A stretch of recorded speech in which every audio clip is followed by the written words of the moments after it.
episode of It's All Been Checked Before, this time elementary, dear Data. Yeah, it's a Sherlock reference. You know, you watched it. You watch it. But you know it gets deeper than that. We're about to get deeper than that. Speaking of getting deep, Marianne's Macabre Review. Is that right? Marianne's Macabre Review, all right? Check that out. Marianne guests on this episode. Check it out. She gets into all things horror. Speaking of deep dives of horror, I was on the Midsummer episode. Maybe you've checked out the director's cut of that, but go check that out. Marianne's Macabre Review. You can find it there. Google. You guys know how to use Google. That's probably how you found us. You're like, I need better Trek content. I need somebody rewatching the original series or TNG that gets it the way I get it. That's how you found us. While you're at it, while you're out there Googling, go to patreon.com/IBD. Drop some coin. Get the bonus stuff from us, from our entire IBD selection. I'm a Patreon member. I love it. I love getting that extra tint. Just like I love this episode, Elementary Dear Data, and It's All Been Checked Before. Welcome out to another episode of It's All Been Trekked Before. Coming live from quarantine are your regular hosts. This is Steven. And Detective Data. And Jimmy-Jerome. Detective Data is also known as... Marianne's husband. Ah, and Marianne's husband is... Fine, Keith.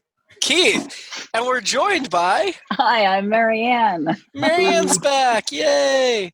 Marianne, tell us real quick why you're back for this episode. I am a big fan of Sherlock Holmes. That's right. And you were not about to let us do this episode without you. Right. So we're talking Elementary Dear Data and first impressions. What everybody think of the episode? Well, I enjoyed it a lot. It was a lot better than it had a right to be, as far as a holodeck episode. Ooh, them's fighting words. No, I mean, I feel like I'm probably one of the holodeck apologists as well, but I think it ended up going in a direction that you wouldn't have normally expected it to, based on the way these things usually go.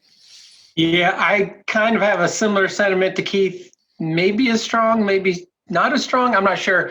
Yeah, I thought it went in a direction I didn't expect it to. I know we talked about it briefly last week, but I ended up enjoying it a lot more than I thought I would, and then I thought I would about halfway through. And again, I still have a lot of issues with the holodeck. We'll get into those as we have in the past, but overall though, yeah, that's the second half. And not that the first half was terrible by any means; it was still engaging. But the second half was really good.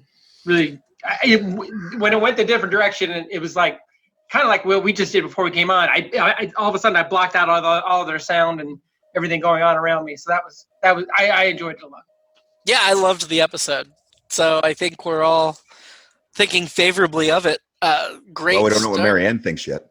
Yeah. Right. I apologize. Go ahead, Marianne. I enjoyed it a lot. Of course, it's a Sherlock Holmes episode, and I love Data anyway.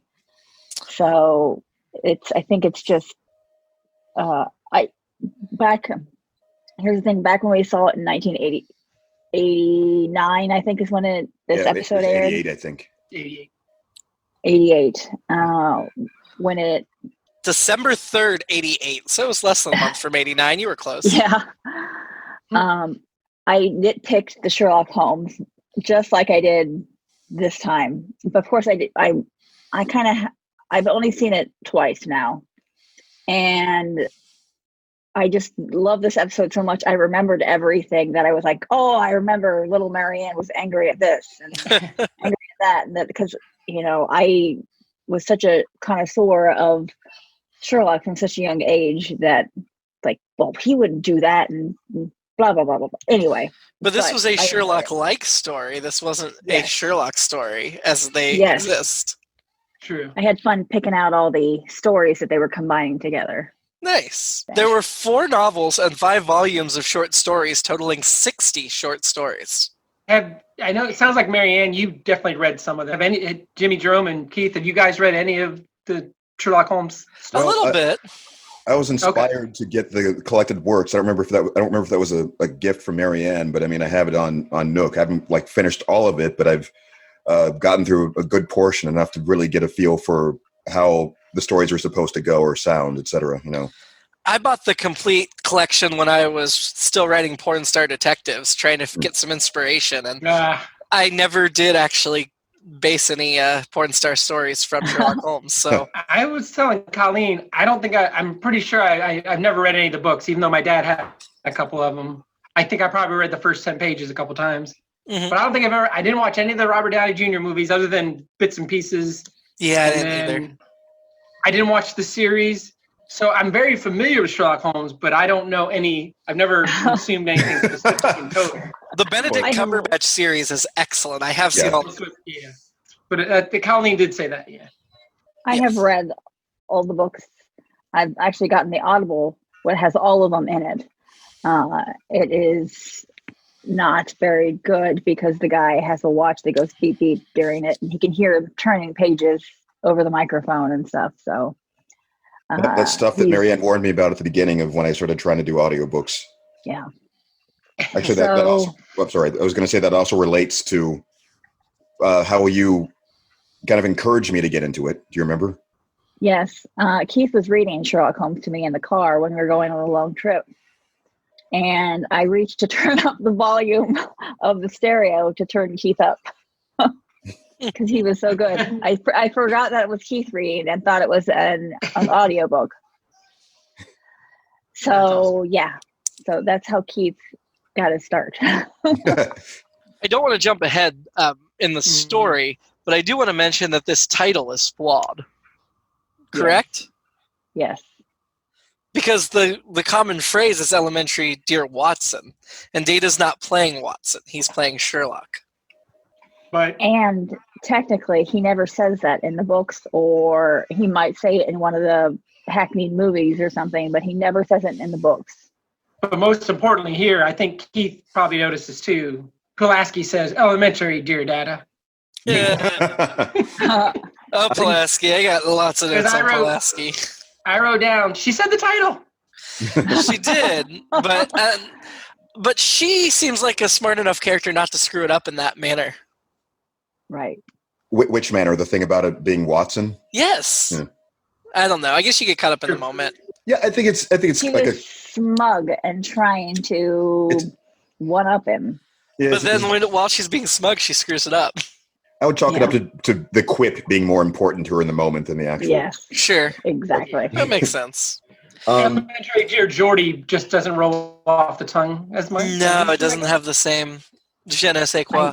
Well, also she wasn't trying to stick it to Geordie either, so you know. Yeah. True. She's trying to stick it to Data. Yeah. Ugh. Because she's a jerk. And remains a jerk in this episode. But we'll talk about that. Let's start at the beginning. Yeah. We've got a girl, ensign, assisting. Her name was Clancy. Yeah. What was she doing? That was my first note, and that stuck out to me because there's an Admiral Clancy in Star Trek Picard, and I wondered if there was any connection or type of reference. This was ensign engineering, Clancy. I think.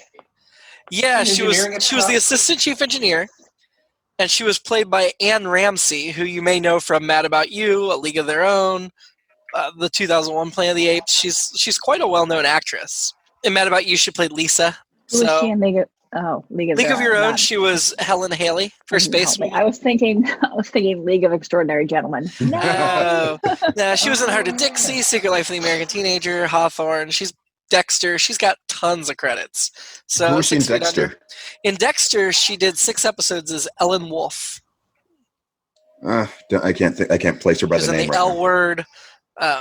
Just I should just so look at it. many. 122 episodes of Mad About You. Well- So yeah, lots and lots. Very well-known actress. Or What not was the very actor? well-known, but Sorry, well-known. what was her name? Anne Ramsey. Okay. So yeah, I don't think we ever see her again, which is unfortunate because she was established as like this is Geordie's assistant, but that was it for her. She actually does appear in a second episode. I apologize. She's in 2 episodes. This is her first of 2. Then we get to see Geordie making that ship, the Victory, and he talks about wind and sails being the proper way to move a ship, which seems overly sentimental for an engineer. Yeah, Right. that really bothered me at the time. I was thinking, why would he really think that? The way he phrased it was something like the proper way to move a ship. Yep. And he made that ship by hand. And he like did it at his work. He didn't do it in his quarters. So it's like, Why what are you didn't he doing, do it man? in You his don't have enough to do in quarters? engineering? You just Yeah. got promoted and you're going to do your hobby in engineering? I thought that was crazy. His room must be full of all these other models. He just couldn't fit that one in there. It's an awesome model. It was really cool. I mean, the first thing it brought to mind for me was that opening scene of Star Trek Generations, where Picard and all of them are on the sailing vessel in the holodeck. I wonder if there was some connection. I don't know. Maybe he's gonna. Picard give later the fawns victory. all over it. Yeah. I would have to consult Counselor Woosley on this one, but since he made that ship in engineering, doesn't belong to the Enterprise now. I'm not sure what the Starfleet regulations are on that. Well, considering What I I will don't say- think they recognize ownership very well. That's going to have to be one big bottle for him to put that ship in. That's all I know. And who's gonna? Well, if it's in the middle of engineering, who's gonna stop? Why wouldn't the night shift just like poke it once or something? You know, someone's gonna mess with it.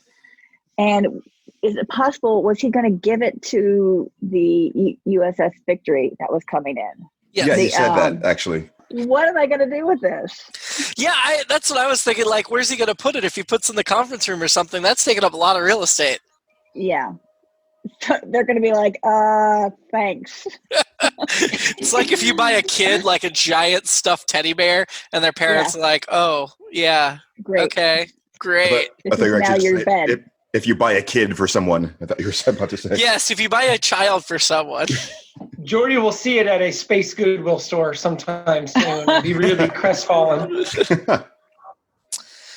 Then we get to Data playing the violin. I thought the director did some very careful framing around the Rob Bowman's director around the violin playing. Did not make it super obvious it wasn't Brett Spiner, but I don't know. I thought there were some creative cuts that are not present in the rest of the episode there. The shoulders were wider is what I noticed because I was paying attention to that. Oh, about the ship, I was going to say that I appreciated soon after the point of what they were doing there, and to try to, the metaphor of the pleasure of putting together the puzzle of the ship, as opposed to just getting it prefabbed. The adventure is in, or the joy is in the process, not the end result. Right. Makes sense. You're not wrong. So then we're talking about Geordi and Data, and I really felt like they were talking about Sherlock Holmes as if he was a real person that lived in history. That felt Yeah. It's interesting. I mean, I think the further you would go into the future, it probably wouldn't really be that much distinguishable from, a literary character to just some other historical figure at that point. I mean, they're all just stories in a way. I don't know. I don't either. Of course, it's arguable that we even probably treat him as a real detective to some extent. There's the amount of influence he would have had on the way things are supposed to go, or the way people think of things, I should say. Anyway. Deductive reasoning and everything. I agree. When I was in middle school, I used Sherlock Holmes's ways of deduction to figure out who my secret pal was. I'm a nerd and I love it. But were you correct? I was correct, yeah. How much opium did you smoke to figure it out? None. I did the cocaine instead. I was trying to balance it out. Oh, okay. That's good. Yeah. You should definitely start with the cocaine and work your way up to the opium, for sure. Yeah. Well, he uses a 7% solution, so they balance each other out. So he's not sleepy and he's not going out of his mind. Yeah, you kind of have to do both. I mean, they're for completely different purposes. So I think Geordi might have been on something because he left very quickly without explaining until later. And that felt odd. I feel like he should have had more patience with Data at this point. They just started stimulation. And he just storms out? Yeah, the storming out seemed very, very odd to me. It's repeated later by Data, too. There's 2 weird storm out scenes in the episode. Yeah. Data's was even weirder, I thought. Yeah, because Data Data always stops and explains everything.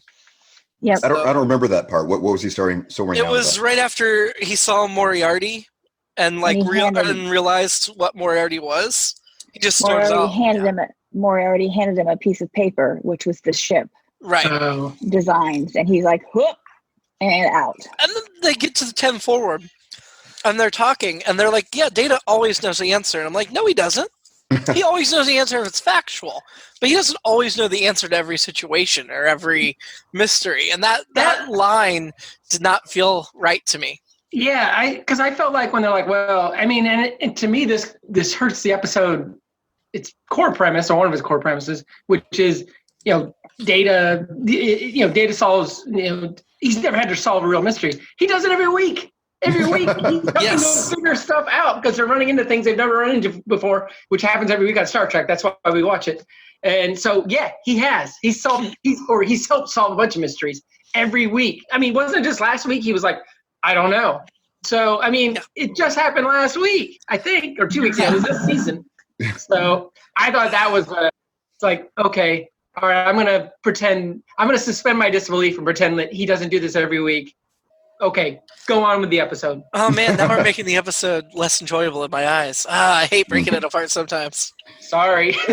No, it's... I can see it in both ways. I mean, I think there were some conversational oversimplifications they were making for the purpose of the argument. And we have to remember that human beings probably wouldn't be likely to use imprecise language in the moment when they're talking about things like that. But that's true, too. We have Pulaski show absolutes too. Yes. Sorry. Yeah. No. Hyperbole. We have Pulaski show back up, still being as rude and as racist as ever. But at least she calls Data your friend instead of it now. Like, she talks about Data like he's not there to Geordi, but she says your friend here instead of it. So that's a slight upgrade over the first 2 episodes. Maybe somebody pulled her aside and was like, hey, yeah, you might want to change the way you talk, your pronouns at least. Yeah. I noted at the time, actually, I think out loud to Marianne as we were watching it, that I felt like she had made some progress with they softened her attitude enough that she was engaging in a really, what I thought was a really compelling and open-minded discussion with Geordi about, the philosophy of it all, which I found that entertaining. And it's hard to say if she was really giving Data enough credit, but at the same time, she was at least engaging in something that seemed like a logical discussion. Well, and she decided she wanted to go watch him. Yeah. In action, which I thought was interesting and was giving him a little bit of a chance. Mm-hmm. But it was more the curiosity of observing a machine than like caring about him as a person. Perhaps, yeah.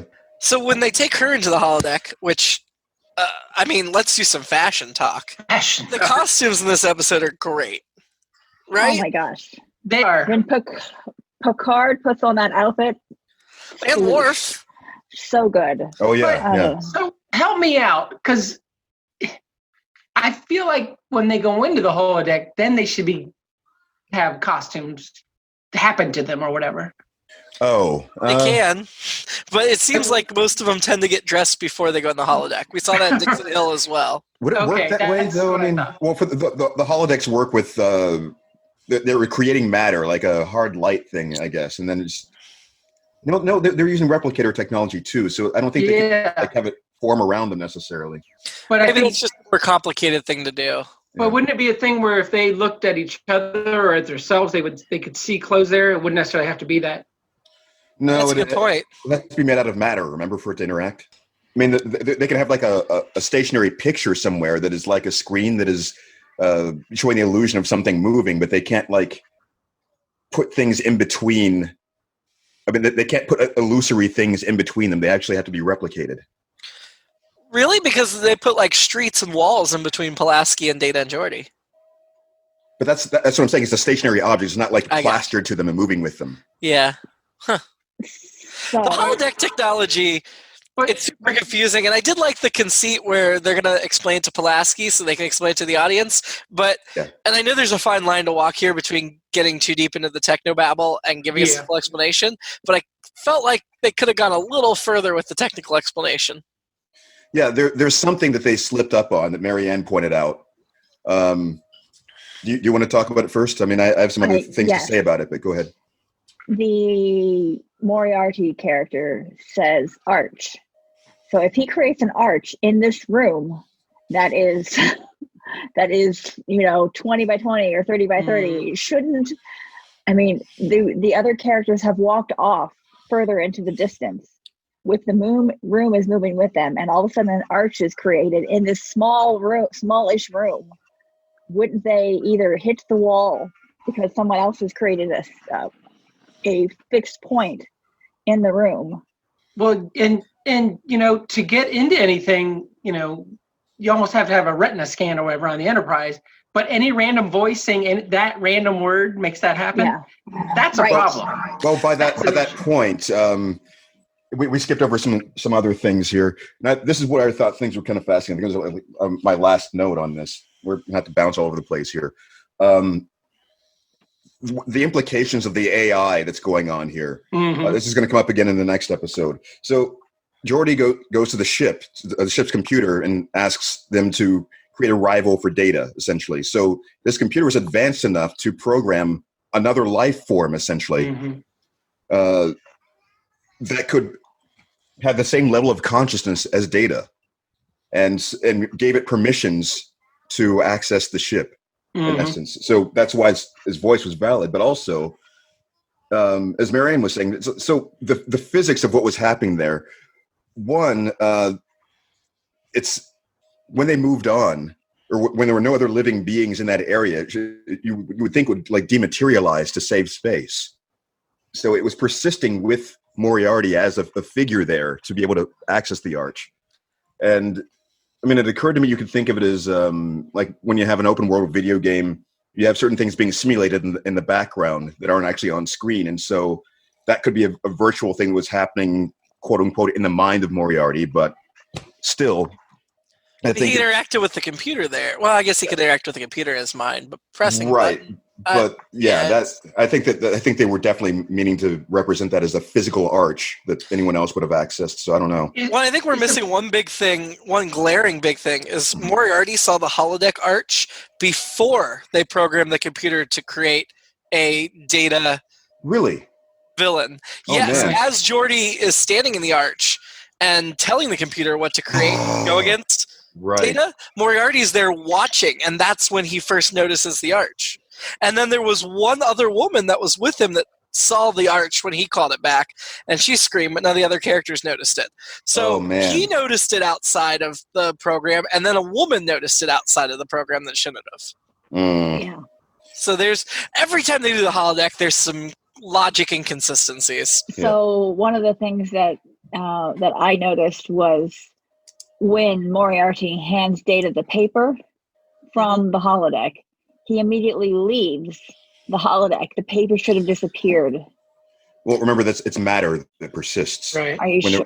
Yeah, remember that's how they give like food or other objects. If they have to interact with them, it's actually created as matter at that point.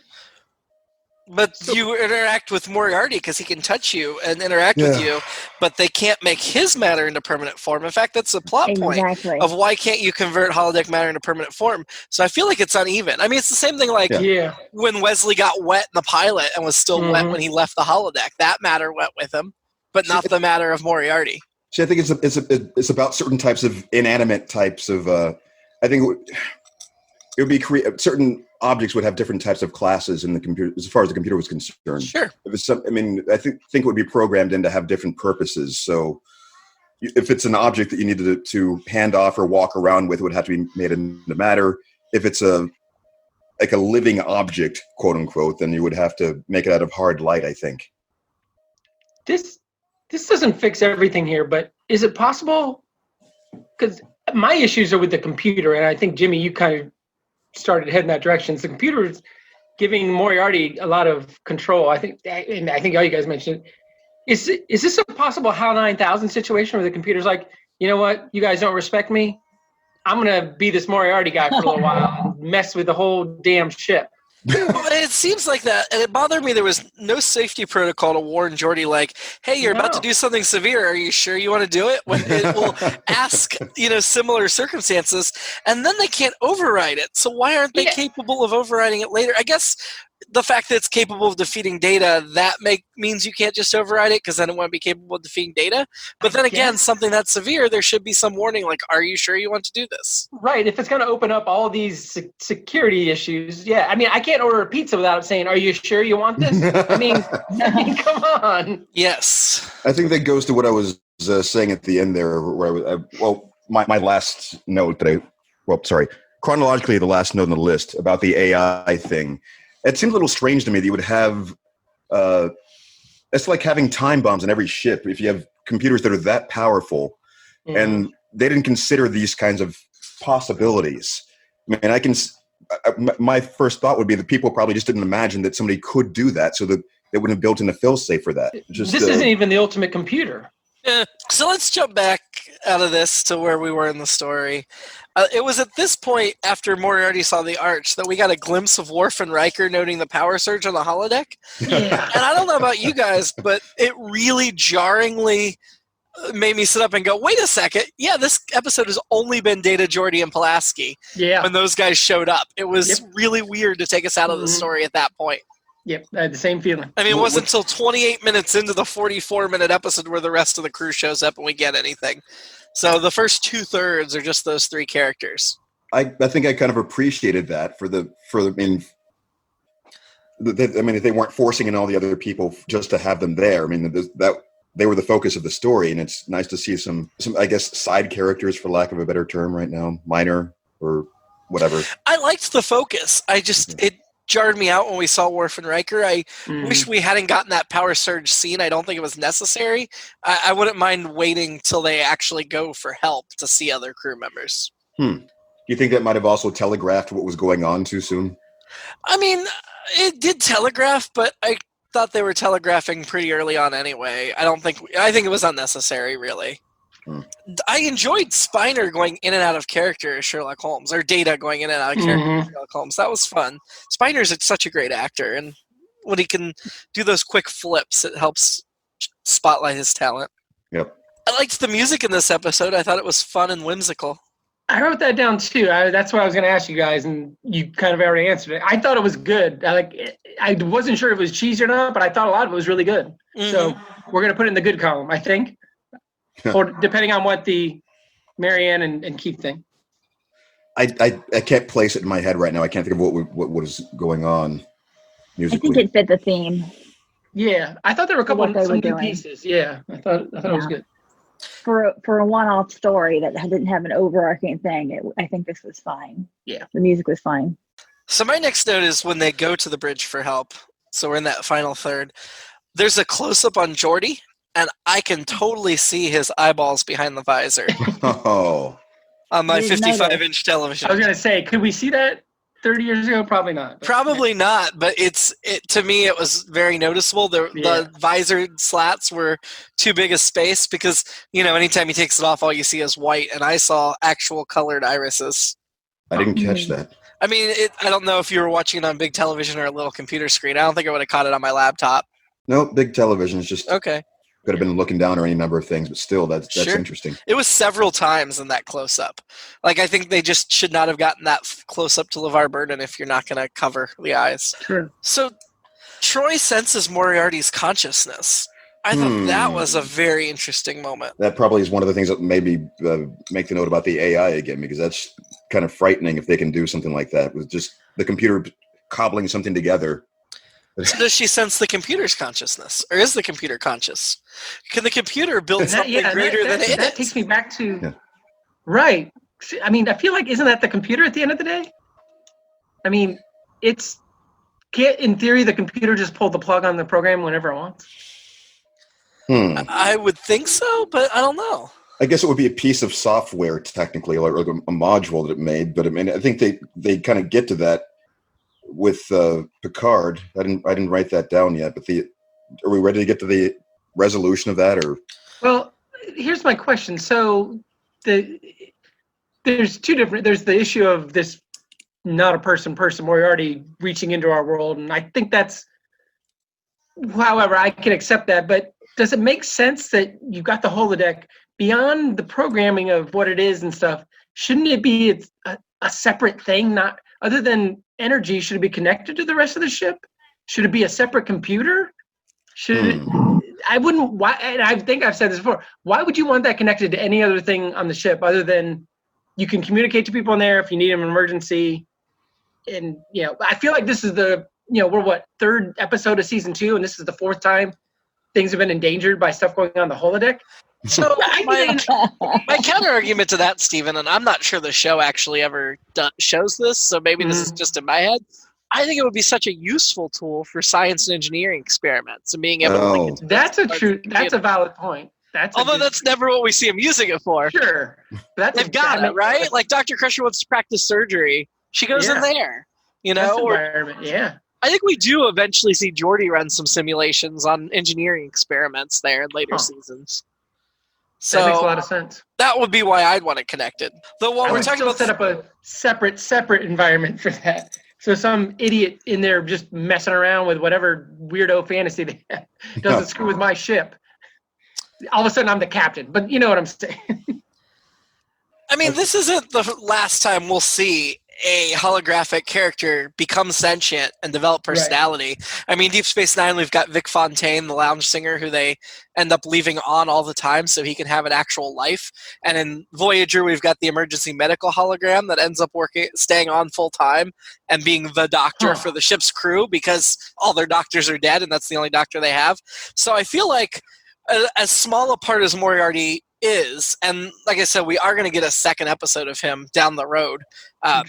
Daniel Davis, who plays Moriarty, will return as Moriarty, and we'll get a follow-up to this story. But it's also just the beginning of many stories, and I think also in that regard, I would tie it into the story of Data himself and whether he is a sentient life form, and we've got his trial episode coming up where Starfleet has to rule whether he is property of Starfleet or is an own being with rights as any individual would have. So is that where you got the new thing from? Yeah, absolutely. Interesting. Yeah, definitely. So I think that's it's those ideas that Star Trek raises that I feel like is when the franchise is at its best. Mm-hmm. And that gets me excited. I mean, the whole thing with the ending of Moriarty saying, "I do not want to die," and Picard saying, "I do not want to kill you." Yes. So much meaning in those two lines, and so much implication that gets you thinking later down the road. Yeah, I think that was the thing that was most impressive to me. Where the turn came about when you realize that this isn't just one of those programmed or innately evil beings that just suddenly is bent on destruction no matter what. Not at all. He's not being a villain at all. Yeah. Or is he? I mean, he is the master criminal for Sherlock Holmes. So he is the inverse. So perhaps what if he does all this and he secretly does have a plan to take over the Enterprise or something? He's playing on everyone's sympathies. I mean, we'll have to wait for the ship in a bottle in season 6 when Moriarty returns to get the answer. Is it this ship? Is it the Geordi ship? Is that the one in the bottom? No. But that as soon as I saw the episode title, it made me think of your earlier comments. But yeah, we won't see this takes 4 years before they follow up on this, and Moriarty will not be happy that he's been left sleeping for 4 years. So we'll get more into that later. My point in bringing that up is that it was important that they decided to play it that way, whether or not those were his true intentions. It wasn't just this one-dimensional character that was bent on self-destruction at the expense of everything else. Well, and I think the fact that he's a villain next time we see him could be the same way like Khan and Kirk kind of had some sort of peace at the end of Space Seed, but then we see Khan and he's a villain because of the circumstances he was left in. And I feel like the Moriarty return is very much in that vein, even if I don't want to compare Daniel Davis to Ricardo Montalban. Of course. Is part of the fact that he goes from being, and again, no disparaging Arthur Conan Doyle, or Conan Arthur Doyle, whatever, so in theory, Moriarty, as he becomes sentient, goes from literally being one-dimensional to three-dimensional, and maybe as he gets consciousness and becomes a real person, he realizes that, it becomes more enlightened, if you will. He realizes that maybe evil's not the way to go, and there's more to his life or whatever he is. Obviously his universe is greatly expanded. That's a great point. So maybe that's part of it. That he's like, okay, you know what? There's more to this than my stupid little evil plans, one-dimensional plans. Yeah. And I do think Daniel Davis, I just said I didn't want to compare him to Ricardo Montalban, but Daniel Davis, who played Moriarty, did an excellent performance in this episode. Mm-hmm. He did, because one of the best. I think he goes from I'm just going to chew the scenery, which Montalban does a great job of, to great emotion. I mean, great emoting, showing that transition, and you can see the hurt in his eyes. Like I don't want to die. Yeah. Well, you may best know Daniel Davis from his long-running part on the sitcom The Nanny, where he played Niles the butler. Yes. He was also well known for The Hunt for Red October, where he played Captain Davenport, and The Prestige, where he played the judge, as well as quite a few other roles.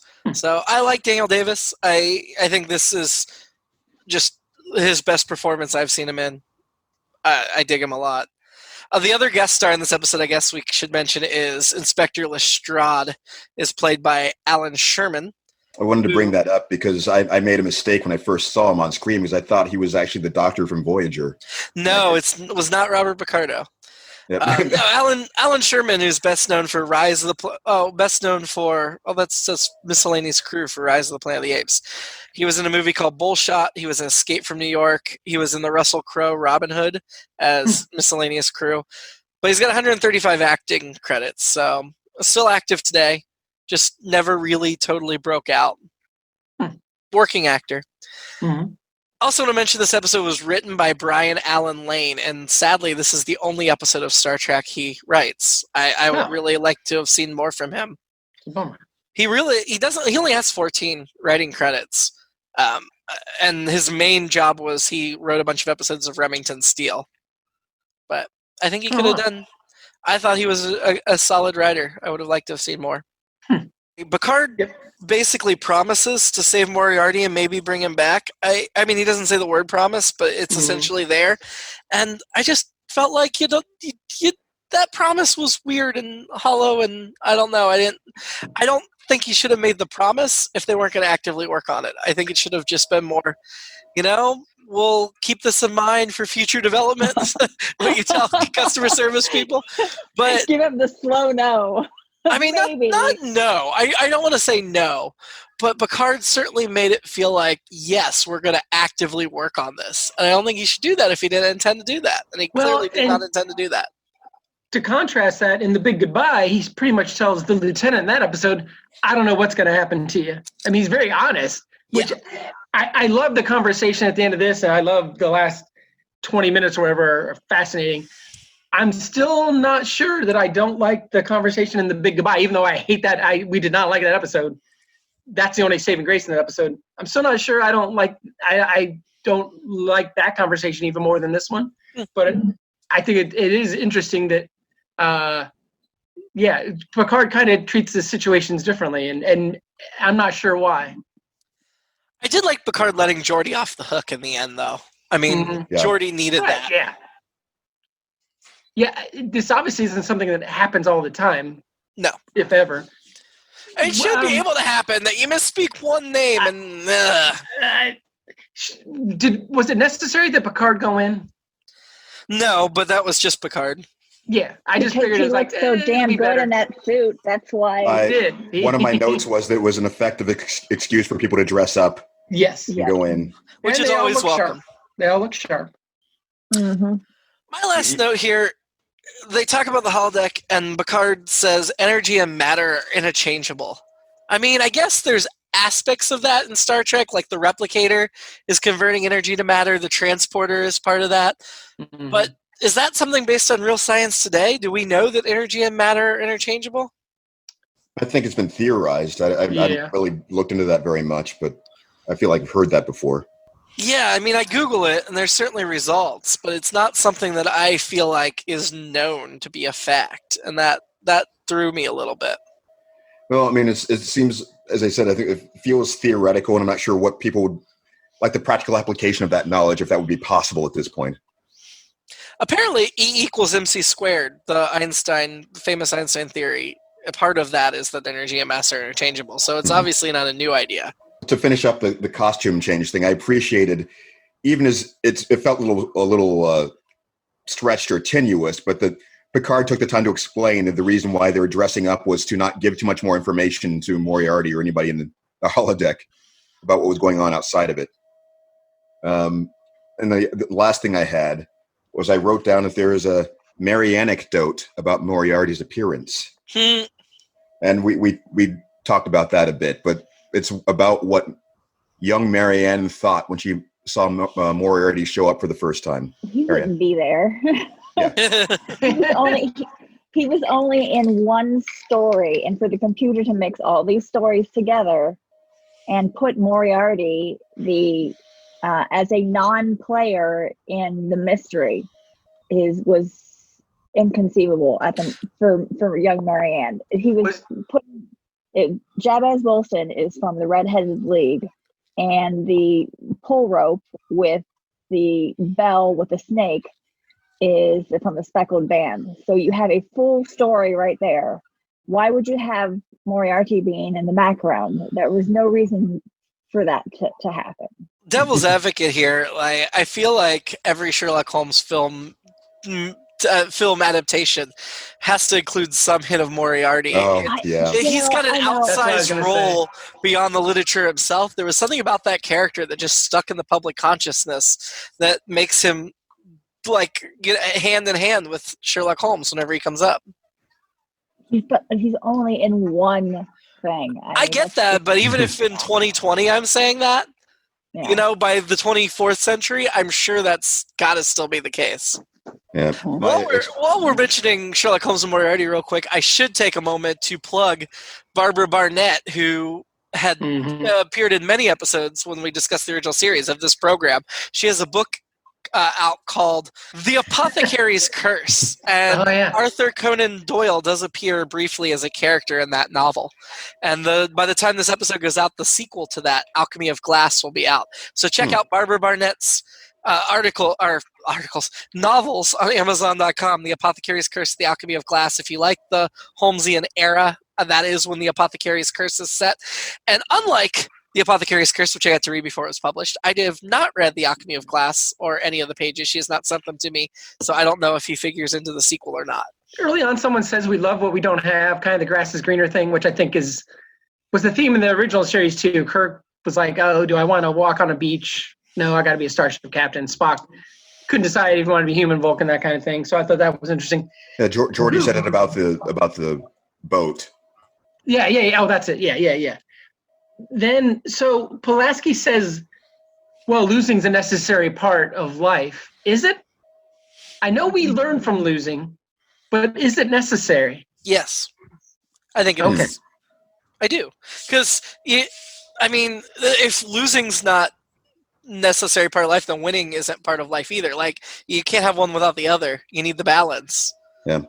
I think it would lose the satisfaction of that.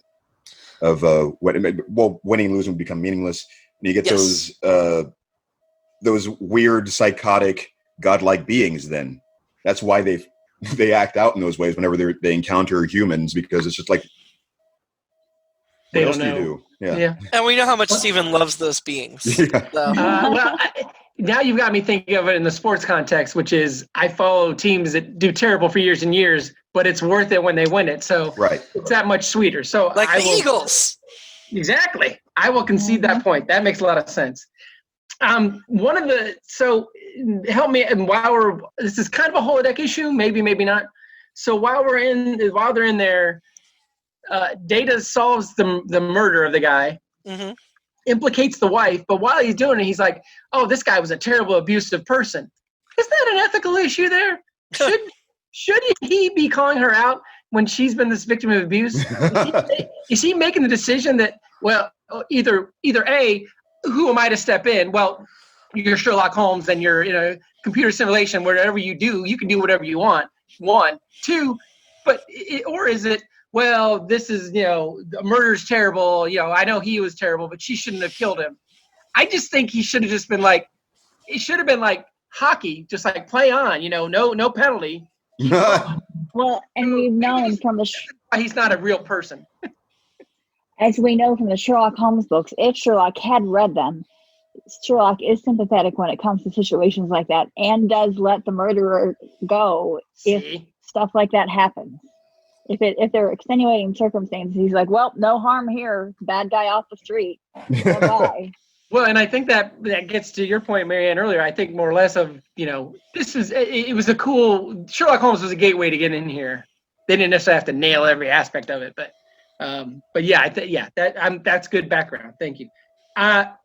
Something else. So I love the mixing of being in the 19th century and then Moriarty getting access to these modern things. I thought that was really cool. It reminded me of the Wild Wild West. I don't know if you guys remember that show. Oh, I love that show. Star Trek. Yeah, great show. I have a little bit more on that later, but I thought that was really cool.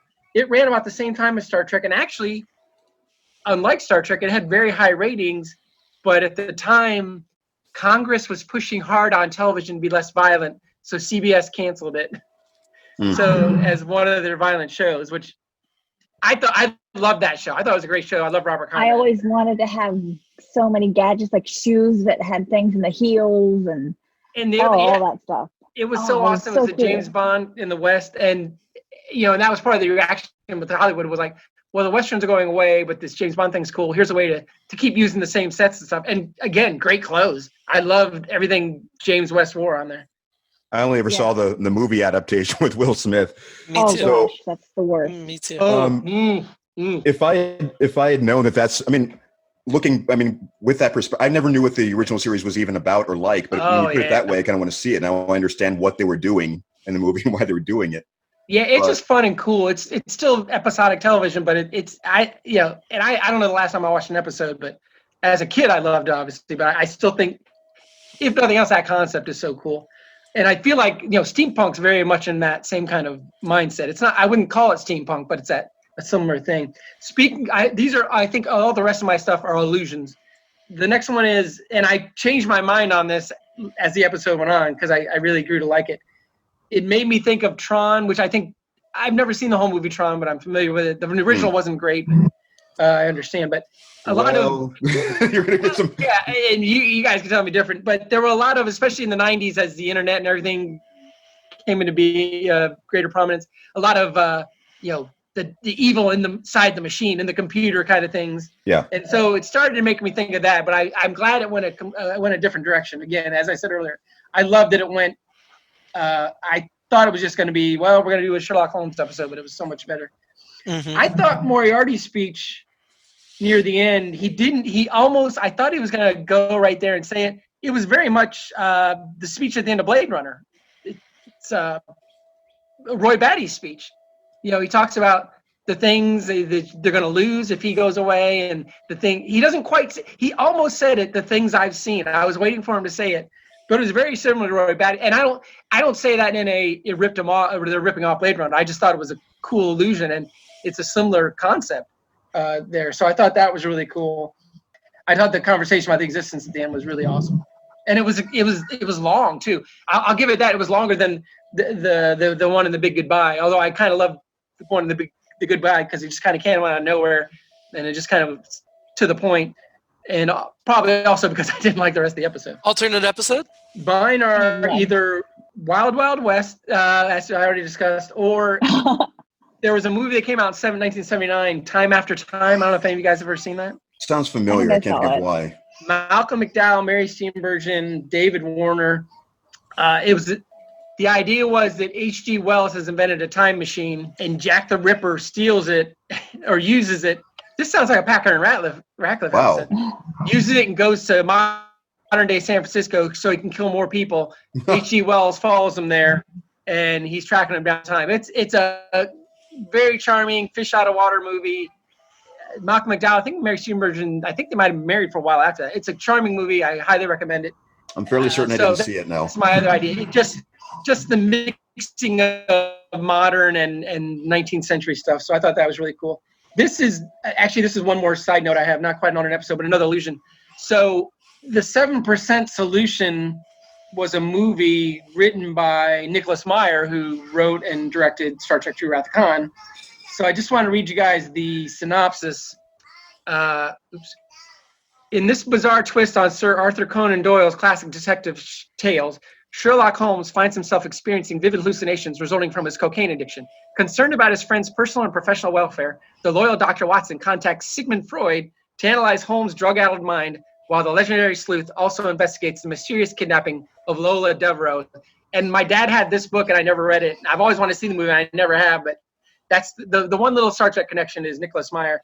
But interesting, Robert Duvall plays Dr. Watson in it. Alan Arkin plays Sigmund Freud, and if you guys know Nicole Williamson, he plays Sherlock Holmes in it. So I recommend that movie only because I've heard tons of good things, but I've never seen it. And I've seen it. And actually, it kind of crosses the streams too, because you've got fictional characters involved with real people. Yeah. And actually, it got nominated for Best Adapted Screenplay. Actually, it got nominated for 2 awards. Best Costume Design also, but it did not win. Oh, no, I take it back. It won for Best Costume Design. So it's an Academy Award-winning film. So there you go. Nice. I like that. That is my last note. My fictional, or my other, would be not Picard, Riker and Worf just standing by that thing and having a conversation and occasionally noting things. Yeah, I would have liked to have seen more of Pulaski's scenes with Moriarty. Oh, yeah. Yeah. Especially when she's first brought to him. Those were good. I actually laughed quite a bit whenever she would play dumb about something and he wouldn't buy it. There was just, I could have been half an episode. I mean, I already like Diana Mulder, and I'm sad that the end of season 2. I mean, yes, I want Crusher back, but I'm sad they didn't find a way to revisit her down the road. I like he notes, maybe it's just the one time or twice, that she doesn't even seem phased at all. And I'm like, yeah, I kind of like that about her. She's not worried. Or she doesn't show it. So right. Yeah. So let's get to the rankings. How annoyed were you with Wesley on a scale of 1 to 10? Was he in that one? Nope. He wasn't. Okay. So we don't rank him when he's not in it. Yeah. Steven, who were you annoyed with this week? The computer. Come on, take care of your business. Unless you're on a HAL 9000 thing, which is different. But Keith, who are you annoyed with? I can't think of anything better than that, honestly. I'm just trying to... I hate always using Steven's answers for these things, but just that does make the most sense at the moment. Sure. Maybe Geordi's behavior in certain places. I loved his enthusiasm, but at the same time, the storming off thing. So I don't know. Marianne, who was your annoying character this episode? Dr. Pulaski at the beginning. Pulaski? Yeah. That's fair. I almost want to say Worf for dressing up, even though his forehead ridges would cause all kinds of consternation. But then I also like the fact that he didn't think about that, clearly. That he was just like, yeah, I'm going to dress up too. So I think I'm going to go with the prostitute. I don't have a good reason. She was just annoying. And she was screamy too. She screamed for. She screamed, yeah. I don't know. I didn't like her. And she saw the archway. Why? Stop. Yeah. So who is your Star Trek crush this week? Moriarty. Son, right there. Let me write that down. Steven, do you want to stay with Miss Gladstone? I am. I did think about Clancy briefly, but I'm going to stick with Miss Gladstone. Keith, you also have Miss Gladstone. Who I still can't remember, and I can't remember anybody from this episode either. Well, Clancy's the main female we see in this episode, besides the prostitute and some background actors. Wait, who's Clancy in this? The woman from Mad About You and all the other stuff. Oh, right. The assistant chief engineer. Okay. I don't have a strong option for this, so I'm staying as before. Staying with Gladstone? Yeah, the next episode I saw more recently, so I'll probably have a better idea there. But you know, I was tempted to go with Clancy, but I'm swayed with Marianne. I really dug that performance. I'm going to go with Moriarty. I just want to hang out with him and be around him. Ranking the episode. Well, should we start at the bottom or the top? The middle. The middle? Okay. So this is episode 3 of the season, in case you've forgotten. So the middle would be in between the child and Where Silence Has Lease. I loved it. Number 3. It's above the child. It's got to be above the child. I couldn't stand it. The child's number 1 right now. Yeah. What? Of the two. Of 2. Oh, okay. I put it above the child for sure. Well, see, I didn't have good memories of the child, but when we rewatched it, I don't know if you rewatched it this past week or so, I ended up really liking it. Yeah. But yes, I would still put it above the child. I think I would too. If you'd asked me 25 minutes into this, I'd have said nope. But yeah, I thought that last 20 minutes or whatever was really just great stuff. And you know, not only was it sci-fi and sci-fi concepts and everyone looked good, but they really let it breathe, which I think is impressive in a syndicated show in 1988 to let that just happen. You know, it didn't feel rushed to me, even though obviously we know it had to be within that hour. They could manage another week. Yeah, I think the sacrifice was cutting most of the cast out of the episode, or almost out of the episode. Yes. And that was a satisfactory trade in this case. Yeah, I like the child a lot, but I think I'm okay with this one going number one. Keith, are we making it unanimous, or do you want to argue for it to be less than number one? No, it should be number one. Okay. I think just that last argument helped kind of sway me, because I would have been kind of even either way, but I think the sci-fi-ness of it really, yeah, I think we got a lot of stuff going on in this one that really helped. Yeah, with this last argument, I feel like it's going to be hard to bump it from that first spot. I think it's going to hang out there for a while up top, but we'll see. I don't remember what else we've got coming up. Next week, we're going to talk about the outrageous Okana, where the Enterprise rescues the captain of a broken-down freighter, only to become involved in a dispute between feuding worlds, each demanding custody of their guests, while, with a true B-plot here, Data seeks help from Guinan in understanding humor.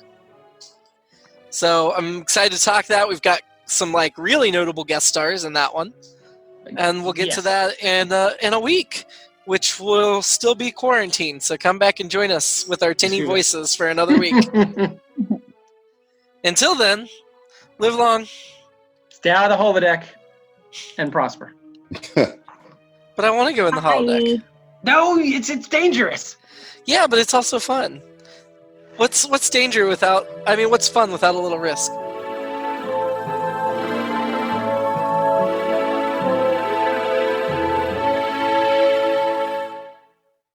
It's All Been Done presents. Who's got the time? I didn't realize there were only 12 Holmes novels and a couple of short stories. I guess I thought there were a lot more. Well, I think it's more than that, isn't it? Well, I mean, yeah, it feels there's a like, lot more than that. You know what? I'm going to edit that out because I'm talking about Bond. I just looked up James Bond. Oh. Never mind.